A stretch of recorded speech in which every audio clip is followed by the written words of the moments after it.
नाज़रीन अस्सलाम वालेकुम। नाज़रीन, पीडीएम की जमातें पीएमएलएन और मौलाना फजल रहमान की जमात जेयूआईएफ जो है हुकूमत को, इमरान खान की हुकूमत को घर भेजने में कमर बस्ता है और 13 नवंबर से हुकूमत के खिलाफ एक बार फिर एक बहुत बड़ी तहरीक का आगाज़ कराची से किया जा रहा है, जिसका अल्टीमेटली रुख जो है वो इस्लामाबाद की तरफ होगा। लेकिन आज का दिन पीडीएम की इन जमातों के लिए जो वैसे हालात साजगार लगते हैं, इसमें कुछ शक नहीं है कि हालात कुछ किस किस्म के हैं कि हुकूमत अपने कमज़ोर तरीन लम्हे पर नज़र आती है, लेकिन उसके बावजूद आज का दिन पीडीएम की जमातों के लिए कोई बहुत अच्छा नहीं था, क्योंकि नेशनल असम्बली के अंदर बावजूद उनका बहुत जोर लगाने के, बहुत शोर के, हुकूमत ने अपने 7 बिल भी पास करवा लिए और एक जॉइंट सेशन को 11 नवंबर के लिए बुला लिया, जहां अपने 7 के 7 बिल, जिसमें एक अजीबोगरीब किस्म का बिल भी है नैब के हवाले से, उनको हुकूमत पास करवा ही लेगी। दूसरी तरफ पाकिस्तान पीपल्स पार्टी के अहम रहनुमा जनाब कमर जमान कायरा साहब, जो इससे पहले 2 दफ़ा पाकिस्तान के इंफॉर्मेशन मिनिस्टर रह चुके हैं, उन्होंने खासे दिलचस्प किस्म के सवाल जो हैं वो पीएमएलएन की टॉप लीडरशिप के लिए उठा दिए हैं। पहला सवाल उनका नवाज शरीफ साहब के हवाले से है कि अगर नवाज शरीफ साहब को वोट की इज्जत इतनी ही अजीज़ है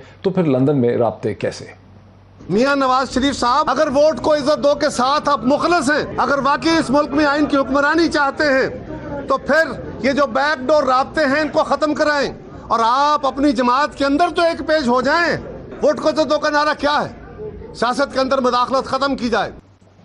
बहुत सी वो चीज़ें जिन्हें पहले जिक्र नहीं किया जाता था, वो आहिस्ता आहिस्ता अब सियासत के हलकों में खुल के उनका जिक्र जो है वो होने लगे। लेकिन कमर जमान कायरा साहब का जो दूसरा कमेंट है वो खासा प्रोवोकेटिव और परेशान कुन है पीडीएम के मुस्तकबिल के हवाले से। पीडीएम अब अमलन खत्म हो गई। पीडीएम पीपल्स पार्टी थी। पीपल्स पार्टी जब तक पीडीएम में थी उसमें जान थी। हमारी इंसल्ट करके हमें पीडीएम से अलग किया है। जब हम साथ थे, एएनपी साथ थी, हुकूमत की टांगें लड़खड़ा रही थी, हुकूमत गिर रही थी। ये हुकूमत अगर मुस्लिम लीग मान जाती तो उसके फौरी बाद पंजाब में एतमाद होता और ये हुकूमतें फारग हो जाती। और यही एक वाहिद रास्ता है, इसके अलावा कोई दूसरा रास्ता नहीं है।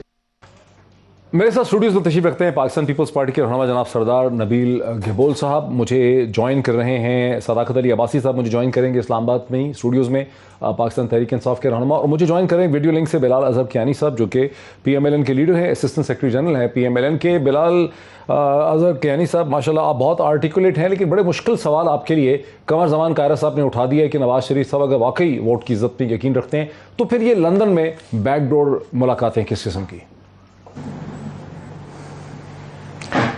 जी बिस्मिल्लाहिर्रहमानिर्रहीम। मोहित साहब बहुत शुक्रिया जी अपने शो पे बुलाने के लिए। देखिए, ये मियां मोहम्मद नवाज शरीफ साहब को किसी को कुछ साबित करने की जरूरत नहीं है। कह रहे हैं कि जो बैकडोर राब्ते हैं, जिनका अक्सर पीएमएलएन के लीडर खुद भी जिक्र करते रहते हैं कि भाई अहम लोग जो हैं वो एलची भेजते हैं लंदन में, कभी यूरोप से आते हैं, कभी कहाँ से आते हैं। ये तो आपके अपने लीडर भी कहते हैं ना कि अहम ताकतें, मुक़्तदर शख्सियात जो हैं वो नवाज शरीफ साहब से राब्ते में। देखिए, मुझे नहीं पता कमर जमान कायरा किस बुनियाद पे क्या बात कर रहे हैं, मगर जैसे कि आप जानते हैं कंसिस्टेंसी रही है मियां मोहम्मद नवाज शरीफ साहब पिछले चंद सालों से। आप देख रहे हैं कि किस तरह पीडीएम के प्लेटफॉर्म से और उससे पहले वैसे भी एक सिविलियन सुप्रीमेसी की जंग लड़ते रहे, फ्री एंड फेयर इलेक्शंस के लिए, हमारी आइन की पासदारी के लिए और जमहूरियत को मजीद स्ट्रेंथन करने के लिए लड़ते रहे। और ये उसी अमल का ही हमारा हिस्सा है। अभी भी आपने देखा है हमारे एहतजाज और रैलीज अभी हो रही हैं। तो इसमें मुझे नहीं पता कमर जमान कायरा साहब ने क्यों ऐसी बात की है। आप जैसे कि आपने देखा कल शाम सारी ऑपोजिशन ने इकट्ठे होके ये एक हिकमत अमली बनाई। शहबाज शरीफ साहब ने मीटिंग चेयर की। आज भी कौमी असम्बली के अंदर एक शिकस्त दी है ऑपोजिशन ने हुकूमत को, एक बिल लाने का मामला था और फिर वो पहले मेरे इतला के मुताबिक मेरी इतला के मुताबिक उन्होंने आज शिकस्त दी है हुकूमत को। तो देखिए जी, इसमें अब अगर जैसे कि आप देख रहे हैं हुकूमत बिल्कुल अब बैकफुट पे है और महंगाई का जोर है और वो अंडर प्रेशर हैं क्योंकि कारकर्दगी दिखा नहीं सके।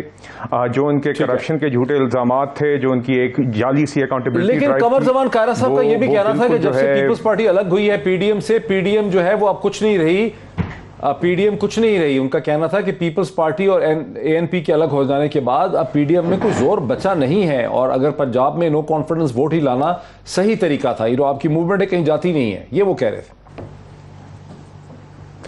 नहीं, वो तो चलें, जो भी उनकी राय अब वो है, मैं उसमें इसलिए ज़्यादा इंडल्ज नहीं करना चाहता क्योंकि अभी हमारा हदफ जो है वो पीपल्स पार्टी को तनकीद का निशाना बनाना या आपस में ये लड़ाई करना नहीं है। मैं मेरी बल्कि गुजारिश होगी कमर ज़मान कायरा साहब को कि इस वक्त जब एक बज़ाहिर कल शाम आपने देखा कि एक यूनाइटेड फ्रंट अपोजिशन इस सिंगल पॉइंट एजेंडा पे दिखा रही थी, तो उसी को ही हम बरकरार रखें तो बेहतर है। इसमें अगर हम माजी में जाएं तो फिर बहुत सारी बातें आती हैं कि पीडीएम से अलहदगी क्यों हुई और पीडीएम की क्या हैसियत है। हमारे नज़दीक पीडीएम बिल्कुल अपने मिशन पे जारी रही है। अभी भी हमने पावर दिखाई है और आइंदा भी आप देख रहे हैं कि पाकिस्तान पीपल्स पार्टी का मौक़िफ़ लाने दें, जरा मुझे पीपल्स पार्टी का मौक़िफ़ लाने दें। दो चीज़ें वो कह रहे हैं, तो वो कह रहे हैं कि कमर ज़मान कायरा पता नहीं किस एजेंडे पे काम कर रहे हैं, क्योंकि कल रात को यूनिफाइड अपोजिशन की बहुत अच्छी मीटिंग हुई। सेकेंडली वो ये कह रहे हैं कि मुझे जो समझ आई, वो कह रहे हैं नवाज शरीफ साहब की कोई ऐसी मुलाकातें नहीं हो रही, हालांकि हम तो सुन रहे हैं मसलसल कि उनकी मुलाकातें हो रही हैं मुख्तलिफ शख्सियात के एलचियों के साथ। मैं समझता हूँ कि देखें,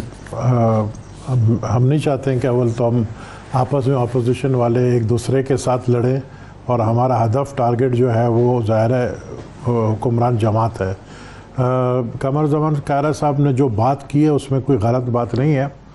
ये हकीकत है कि जब हमने पीडीएम में जब हम थे और हमने इतना एक स्ट्रॉन्ग अलायंस बना लिया था अगेंस्ट द गवर्नमेंट कि हम इस काबिल हो गए थे कि पंजाब की हुकूमत गिरा सकते थे, उस वक्त हमें पता चला कि बैकडोर चैनल से जो है डायलॉग चल रहे हैं इन पार्टियों के दरमियान। और फिर उन्होंने कहा कि ये हम नहीं चाहते कि बोझदार की गवर्नमेंट गिरे और हम इसको कंटिन्यू करना चाहते हैं, जिस पर हमारी नाराज़गी हुई और हम निकल कर आए। और उसके बाद भी अभी जो बातें पता चली हैं, मीडिया में भी आई हैं कि लंदन में राब्ते हुए हैं, ये उनका अपना इशू है, अपना मसला है। तो उनकी लीडरशिप खुद कहती है ना कि नवाज शरीफ साहब से राब्ते हैं, हाँ, कॉन्ट्रैक्ट किया जा रहा है। तो अब जब नवाज शरीफ साहब से राब्ते हैं तो फिर मैं समझता हूँ कि फिर शहबाज शरीफ साहब के और नवाज शरीफ साहब के बयानिया में दो अलग अलग, क्योंकि शहबाज शरीफ साहब के साथ हम मिलते हैं, अभी भी डिनर है और सारे अपोजिशन वाले जो है इकट्ठे हो रहे हैं, शहबाज शरीफ साहब भी होंगे। तो पीपल्स पार्टी और पीएमएल दोबारा इकट्ठे हो सकते हैं? दोबारा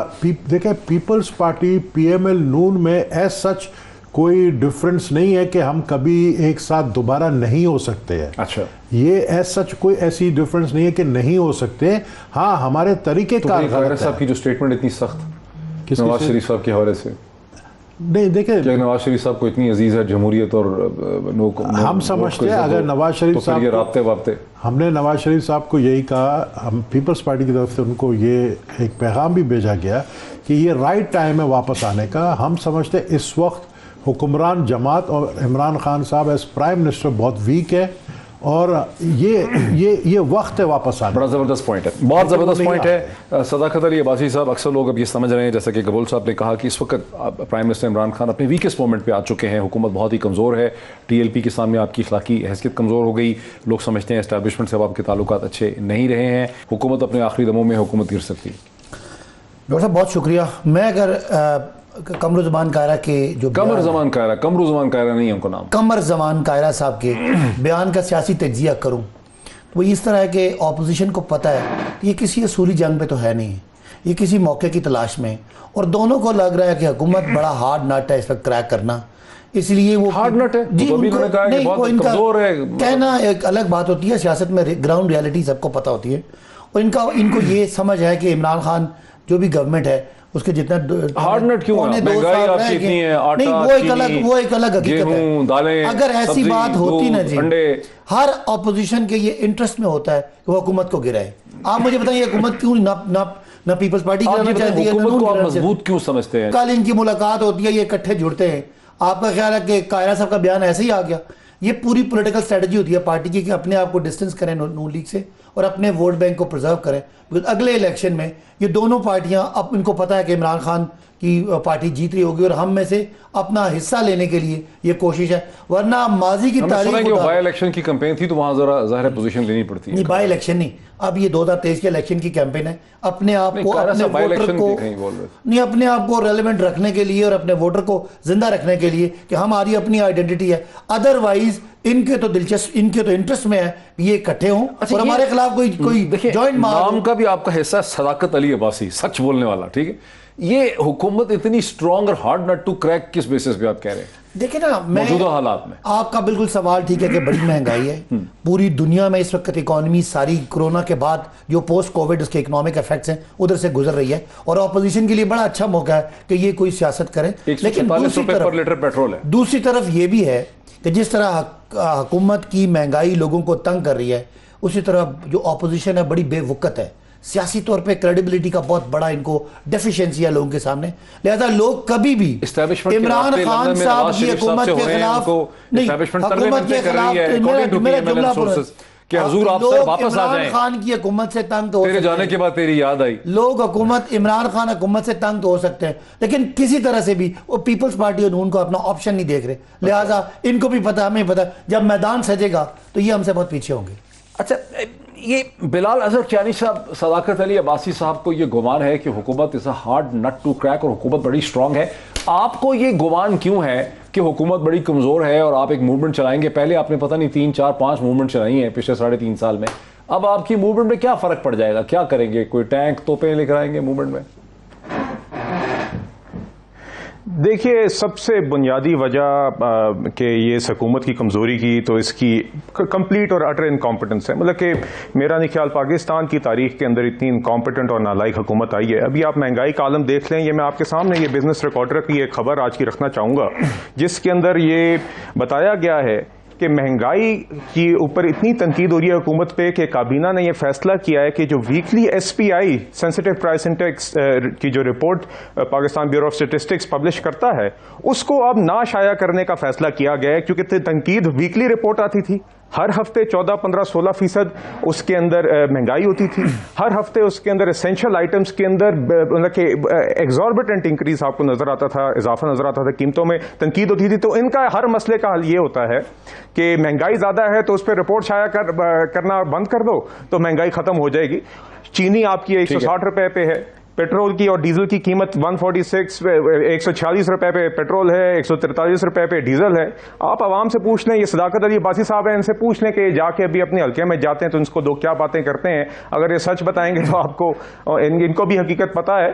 तो इसलिए ये एक तो बुनियादी वजह ये है, और दूसरी हम देख रहे हैं कि किस तरह इनकी इस हुकूमत ने दीगर इश्यूज को यही वजह है जिसकी वजह से आप समझते हैं कि और जो अवाम के मसाइल थे अब वो मजीद शिद्दत इख्तियार कर रहे हैं। और अब PDM के ऊपर इनकम्बेंट है, देखिए हमारे ऊपर, PMLN के ऊपर, PDM के ऊपर हमारी जिम्मेदारी है कि हम आवाम की इस सफरिंग का जिन मसाइल से जिस कर्ब से गुजर रहे हैं हम उसकी आवाज बने और हम उनकी एक वॉइस बने और इन इश्यूज के ऊपर एक स्टैंड लें, क्योंकि ये जंग आवाम की है और ये हमारी बतौर अपोजिशन एक जिम्मेदारी है और हम इंशाल्लाह भरपूर तरीके से निभाएंगे।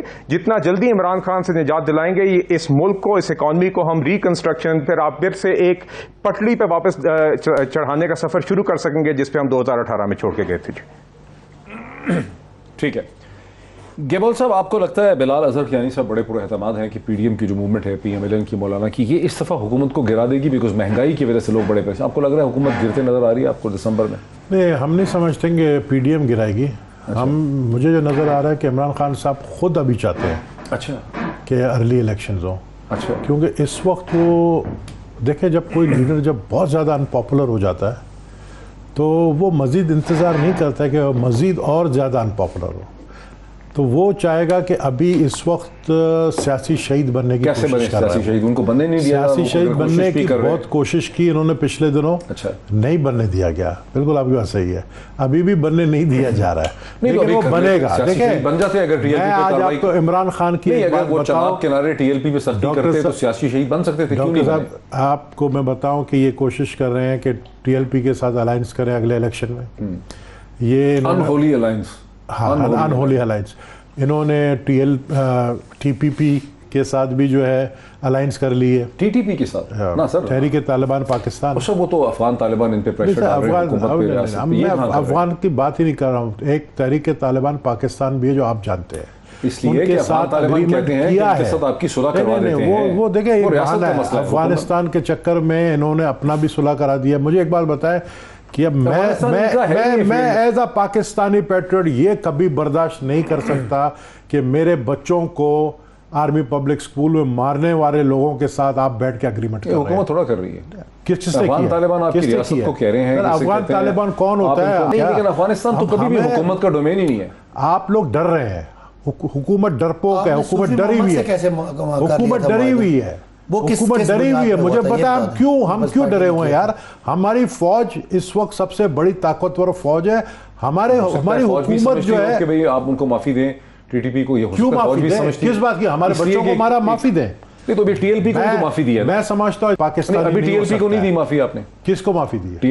टीएलपी को माफी देना भी बहुत बड़ी, मैं समझता हूँ अगर इन्होंने उसको जो है बैंड आउटफिट से निकाला है तो ये इनकी सबसे बड़ी एक इनका पता चल जाएगा कितने बहादुर है ये लोग। थोड़े से एक रेड लाइन क्रॉस कर लिया रेंजर्स ने, ये डर गए। मुझे एक चीज बात बताएं, ये डरपोक है, हुकूमत बचाना चाहते हैं या दलेर है, हुकूमत गिराना चाहते हैं? हुकूमत डरपोक है। जो हुकूमत डरपोक होती है वो भागती है, और भागने का मकसद ही यही है तो शहीद कैसे बनेंगे? छोड़ के भागेगी। तो शहीद होने के चक्कर में ही अपने को देखे। इमरान खान थोड़ी सी हिम्मत करनी पड़ेगी ना। इमरान खान देखे डॉक्टर साहब सियासी लीडर नहीं है, वो एक क्रिकेटर है, उसको क्रिकेट खेलना आता है, लेकिन बात यह है ये पॉलिटिक्स है और उसका एक चांस लगा, हर दफा चांस नहीं लगेगा। Every day is not Friday. मैं आज आपको एक बात बताऊं, मिनिस्टर डरे हुए हैं।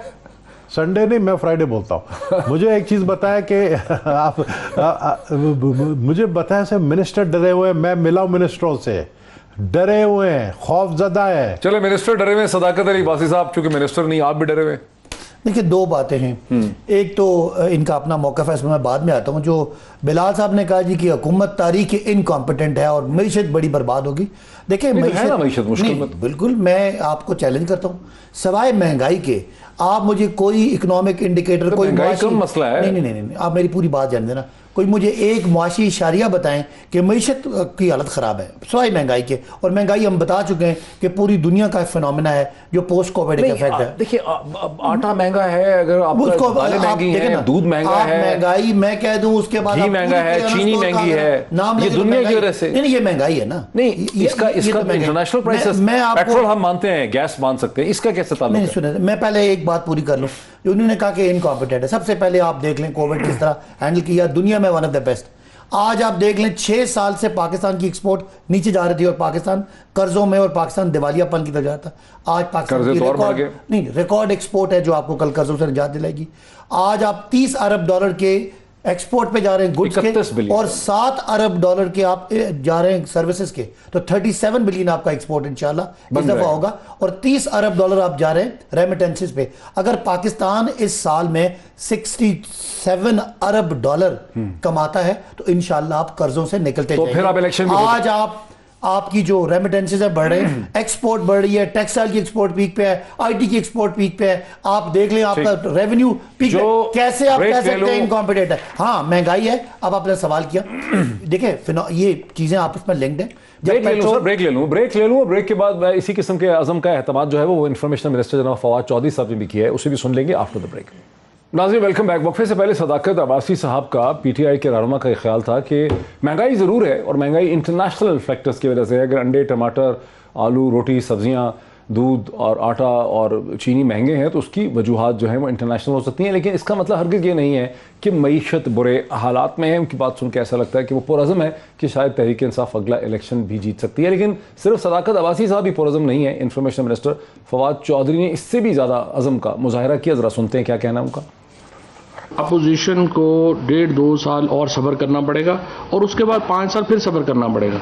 उसकी वजह यह है कि इनके पास देखें, ये तो सारे एक भानमती का कुनबा है, ना किसी के पास, ना इनके पास कोई लीडर है, ना प्रोग्राम है, और इनकी हर वक्त साजिशों से नहीं आप कर सकते।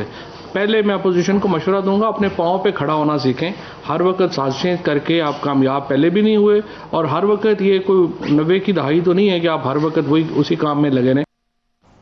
बिलाल साहब कहे बगैर उन्होंने कह दिया कि मुलाकातों से नहीं हो पाएगा, साजिशों से नहीं हो पाएगा, कुछ और ही आपको करना पड़ेगा। वो बड़े पुरएतमाद हैं कि अगले 5 साल भी हैं, 1.5 साल तो हैं ही, अगले 5 साल भी हैं, 6.5 साल का प्लान बता दिया उन्होंने।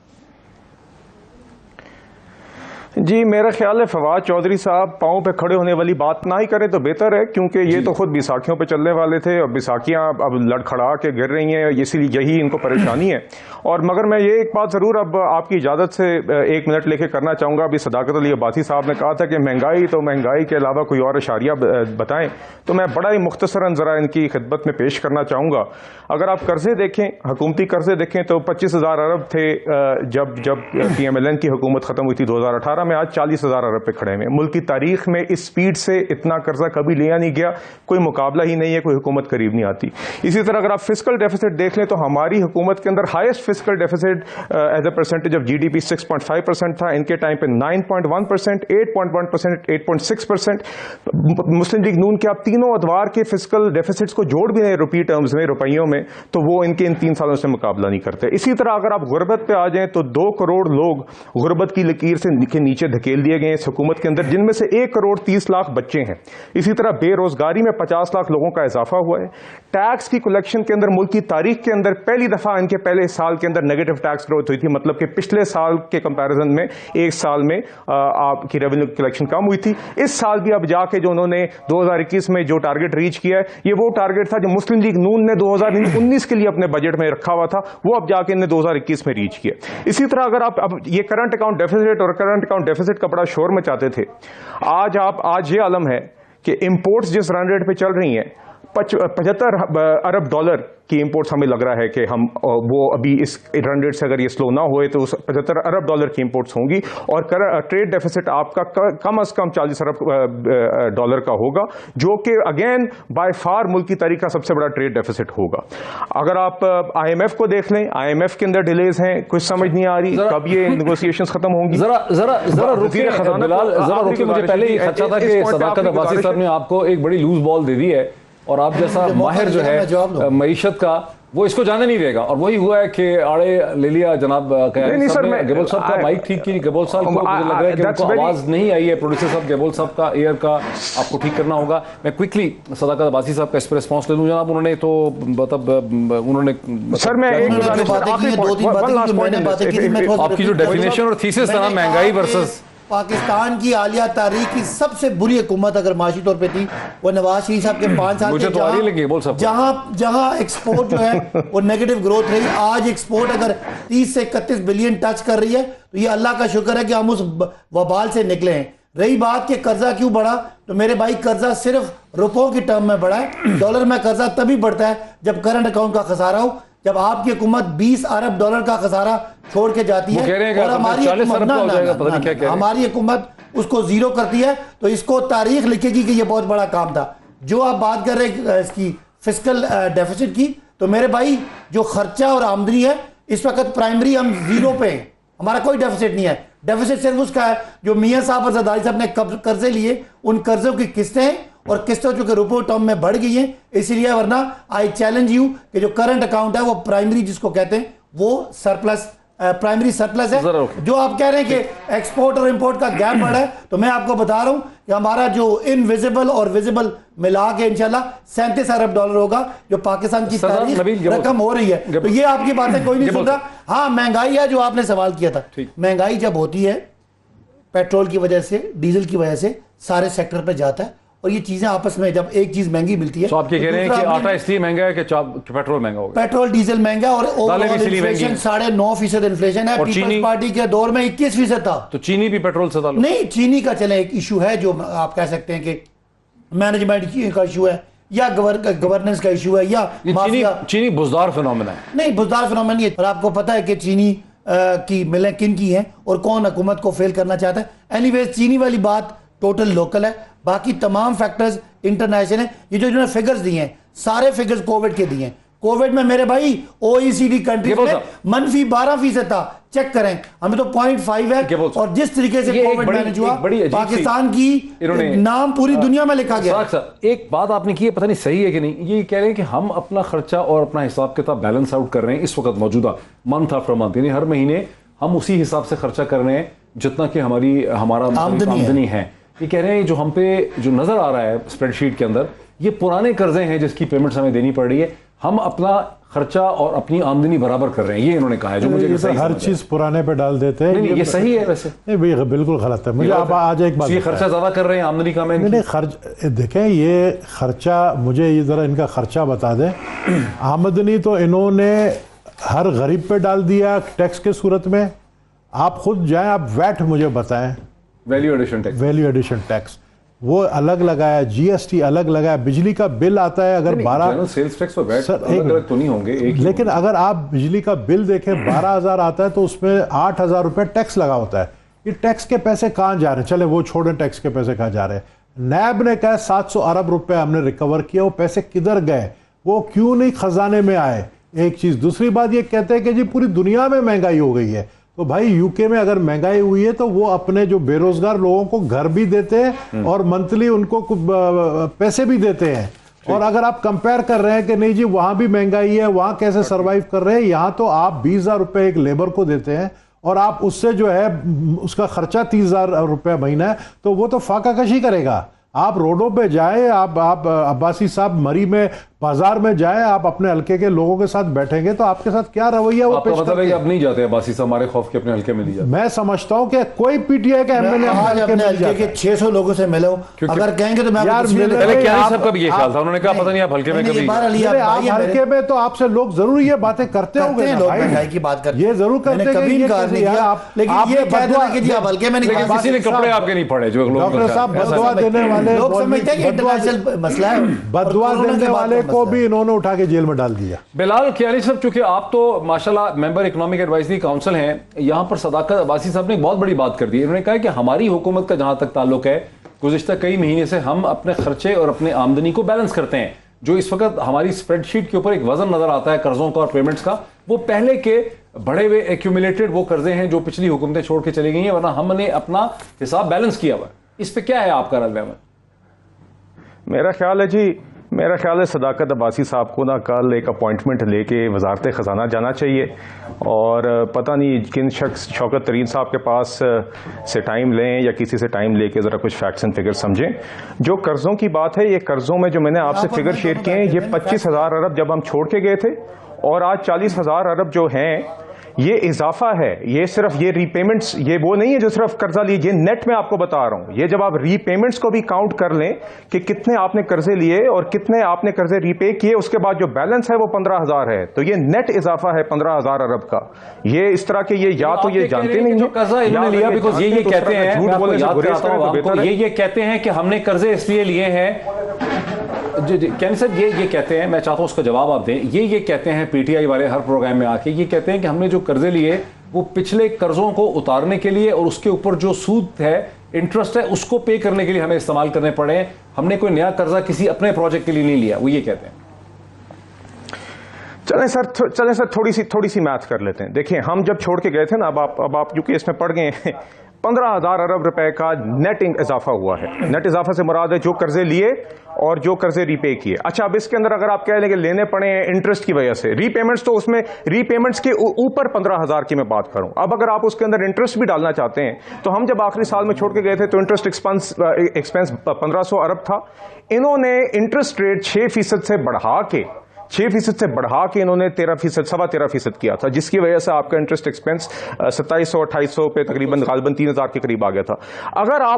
अगर आप पिछले 3 साल का इंटरेस्ट एक्सपेंस चले, इनका मान भी लें, मेरे पास अभी एग्जैक्ट फिगर्स तीनों साल के इंटरेस्ट एक्सपेंस के नहीं है, अगर 6,000-7,000 अरब हैं भी, उसके बाद भी ये आर्ग्यूमेंट भी अगर मैं इनकी मान लूं, फिर भी 8-9,000 अरब रुपए बच जाते हैं। हमारी पूरी हुकूमत के अंदर 10,000 अरब रुपए 5 साल में इजाफा हो। इसलिए इनसे कहें ये झूठ बोलना बंद कर दें, या तो ये फैक्ट्स जानते हैं और ये सही तरीके से प्रेजेंट नहीं करे, या इनको चाहिए कल ये क्यू ब्लॉक जाएं और शौकत तरीन साहब से अपॉइंटमेंट लेकर जरा बेहतर तरीके से अपने फैक्ट समझें। दूसरी बात मैं आपको ये जरूर बताना चाहूंगा, जहां तक महंगाई की बात है, इन्होंने कहा जी चीनी सिर्फ लोकल है। आप चीनी देख लें, जब जवाब लेने की किल्लत उन्हीं ने एक्सपोर्ट की इजाजत दी, जब इनको पता चल गया कि क्राइसिस हो गया, एक्सपोर्ट की इजाजत नहीं रोकी बल्कि उस पर सब्सिडी, करंट अकाउंट जो खसारा होता है उसके बाद खत्म कर ब्रेक तो नहीं है, हम जब आए थे अब्बासी साहब गुजारिश है ये रवायत पीटीआई की जो कि जरा अपने वक्त सदाकत अली बाजी साहब तसल्ली से जवाब दें और अली वापस भी आते हैं। कियानी साहब ब्रेक ले लूं, कियानी साहब मैं ब्रेक ले लूं, बिलाल कियानी साहब एक ब्रेक ले लूं, ब्रेक के बाद इसी गुफ्तगू को आगे बढ़ाते हैं इसी पॉइंट। नाज़रीन वेलकम बैक। वक्त थोड़ा हमारे पास कम है और बहुत ही इंपॉर्टेंट एक नुक्ता छेड़ दिया सदाकत अब्बासी साहब ने और बिलाल कियानी, दोनों के दरमियान बड़ी घमसान की जंग हो रही है इस नुक्ते पर। लेकिन नुक्ते को मैं आसान एक्सप्लेन कर दूं कि सदाकत अली अब्बासी साहब का सदाकत अब्बासी साहब का कहना यह है कि इनकी हुकूमत, इमरान खान की हुकूमत जो है, वो उतना ही खर्चा करती है जितनी उसकी आमदनी होती है, और जो उसके ऊपर उसको मजीद पेमेंट्स करनी पड़ रही हैं। अदायगियाँ करनी पड़ रही हैं, पिछले कर्ज़ों की अदायगियाँ करनी पड़ रही हैं, खा वो अंदरूनी कर्जा हो या बाहर का कर्जा हो। ये एक नई बात है, शायद अंग्रेज़ी में प्राइमरी डेफिसिट की टर्म इस्तेमाल की गई है कई दफ़ा, लेकिन उर्दू में इसको आसान लफ्ज़ों में एक्सप्लेन नहीं किया गया, इसलिए मैं ज़रा दोबारा इस चीज़ को समझना चाहता हूँ। बिलाल अजहर कैनी साहब, ये जो अब मैंने उर्दू में बात की है कि ये कह रहे हैं कि हम उतना ही खर्चा कर रहे हैं हर महीने या हर साल जितना कि हमारी आमदनी है, हम मजीद कर्जा अपना अंदरूनी ऐड कर रहे हैं ना बैरूनी ऐड कर रहे हैं, इस पर आपका क्या रद्द-ए-अमल? सर यही पॉइंट में अभी फैक्ट्स के साथ आपको पहले बता रहा था कि ओवरऑल भी कर्जों के अंदर एक रिकॉर्ड इजाफा आया है। 25,000 अरब से 40,000 अरब पे कर्जे 3 सालों में गए हैं, जो 15,000 अरब का इजाफा हुआ है। और अगर इनका ये ख्याल है कहना कि ये खसारा कोई नहीं हुआ, हम अपने अखराजात भी पूरे कर रहे हैं, उसके बावजूद 15,000 अरब रुपए का डेट बढ़ गया, तो मुझे नहीं पता इसकी क्या मंतक है। क्योंकि अगर आप फिस्कल डेफिसिट देखें, जो आप हमारा जो बजट खसारा देखें, तो वो भी इनके 3 सालों के अंदर 9.1% ऑफ जीडीपी, 8.1% ऑफ जीडीपी और 8.6% ऑफ जीडीपी। और ये मुस्लिम लीग नून के एक पिछला दौर नहीं, तीनों अदवार आप मिला लें तो रुपी टर्म्स के अंदर ये उस डेफिसिट के करीब नहीं आते। खसारा है तो कर्जे बढ़ रहे हैं, इसलिए ये इनको कहें, ये मंतक और ये लॉजिक ना दें और ये गुमराह ना करें अवाम को। साथ ही साथ मैं ये जरूर कहना चाहूंगा, इनका जवाब ले लेते हैं। इनके पास फुल टाइम फाइनेंस मिनिस्टर भी नहीं है सर। एक बस फाइनल पॉइंट, एक इनके पास फुल टाइम फाइनेंस मिनिस्टर भी नहीं है। शौकत तरीन साहब को पहले इन्होंने लारा लगाया रखा कि हम उनको सेंटर बनाएंगे। आज एक खबर पता चली है, कुछ खबर चली है कि अब अयूब आफरीदी साहब ने भी माजरत कर ली है कि, और अयूब आफरीदी साहब के बाद एक दो और सेनेटर्स ने भी माजरत कर ली। उन्होंने कहा कल तो इमरान खान चला जाएगा तो हम क्यों अपनी सेनेट की सीट गंवाएं शौकत तरीन के पीछे। तो ये तो इनकी हालत है अभी, तो ये क्या गवर्नेंस करेंगे। चौथे वजीर खजाना है, run out of finance ministers.